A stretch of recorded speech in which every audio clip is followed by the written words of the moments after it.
මා ඔබගේ සහෝදරයන් දෙදෙනාගෙන් එක් අයෙක් නිදහස් කරන්නම්. මට පවසන්න ඔබට කුමන සහෝදරයාද බේරා ගැනීමට අවශ්‍යයි?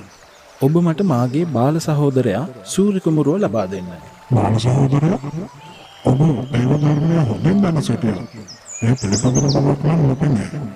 වැඩිහිටියන්ට ගරු කරන්න ඔබ නොදන්න නිසාද වැඩිමහල් සහෝදරයා සිටියදී බාල සහෝදරයා බේරා ගන්නේ?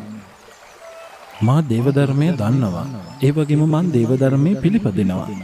හැබැයි අපි මේ වනයේට ආවේ සූර්ය කුමාරයා නිසාවෙන්. ඔහුගේ මව රජකම ඉල්ලනවා.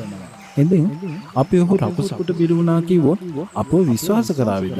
මුළු රාජ්‍යම හිතයි අපි සූර්ය කුමාරයාව වනයේදී මරා දැම්මා කියලා. මට සමාව වෙන්න කුමරුනේ. ඔබ බොහොම නුවණක්කාරයි. මා ඔබගේ සහෝදරයන් දෙදෙනාම නිදහස් කරන්න.